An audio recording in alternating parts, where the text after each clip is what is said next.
il est désormais officiel que Rodrigo Goes ne jouera pas dans El Clasico. Le Real Madrid a publié jeudi un communiqué médical concernant l'ailier brésilien, qui souffre d'une blessure au biceps fémoral droit. Son retour est prévu dans 2 à 3 semaines. En plus de l'absence connue de Thibaut Courtois pour El Clasico, il y en a une autre. On pouvait s'y attendre puisqu'il a boité contre le Borussia Dortmund, mais l'absence a été confirmée par le club. Il s'agit de Rodrigo Goes, à qui l'on a diagnostiqué une lésion musculaire du biceps fémoral droit, comme l'indique le communiqué rédigé par le Real Madrid jeudi matin. Rodrigo est en attente d'évolution, bien que selon COP, les services médicaux estiment en interne que l'étendue de sa blessure pourrait se situer entre 15 et 20 jours. Au moins 2 semaines, le Brésilien de 23 ans ne pourra donc pas jouer contre le FC Barcelone au Santiago Bernabéu samedi. L'ailier est également forfait pour le prochain match de Liga contre Valence à Mestalla et pour le match du Real Madrid contre Milan lors de la 4e journée de la Ligue des Champions. Après cela, Rodrigo pourrait revenir le 9 novembre contre Osasuna ou être réservé pour la trêve internationale. Tout dépendra de son rétablissement. Comme nous l'avons dit, le Real Madrid a déjà annoncé mercredi que Thibaut Courtois était absent en raison d'une blessure à l'adducteur de la jambe gauche. Cela ouvrira la porte à Andriy Lunin,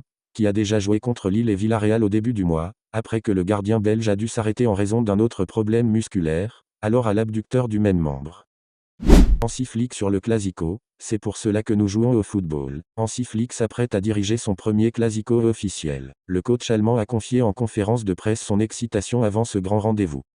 Alarme au Real Madrid, Tchouaméni soi-disant blessé avant Dortmund et à 6 jours du Clasico. Selon le journaliste Edu Aguirre, le Français Aurélien Tchouaméni a quitté l'entraînement des Madrilènes en raison d'un problème musculaire. Si cela se confirme, le Français manquerait le match contre le Borussia et le Clasico contre le Barça. Avant le Clasico Real Madrid, FC Barcelone ce samedi en Liga, Carlo Ancelotti, l'entraîneur de la Casablanca, est revenu sur les performances de Kylian Mbappé 25 ans. Pour l'Italien, il n'y a pas de doute, nous n'avons pas vu la meilleure version de l'attaquant français sous le maillot merengue. Kylian Mbappé, je le vois très tranquille dans sa manière de se préparer au match face au Barça. Il a confiance en ses qualités et nous apportera beaucoup, comme il l'a toujours fait depuis son arrivée à Madrid, a indiqué le technicien italien. Nous sommes satisfaits de Kylian, qui marque régulièrement et est important pour l'équipe. Mardi, il a par exemple été impliqué sur nos 2 premiers buts face au Borussia Dortmund, 5-2, en Ligue des Champions. Dans le staff, nous pensons qu'il se rapproche peu à peu de son meilleur niveau. Nous ne sommes pas pressés car nous savons que Kylian va continuer à s'améliorer. Un conseil pour le match face au Barça, il n'en a pas besoin, il a l'expérience de ce genre de match et a déjà joué contre cette équipe. Il sait ce qu'il a à faire, a ajouté Carlo Ancelotti.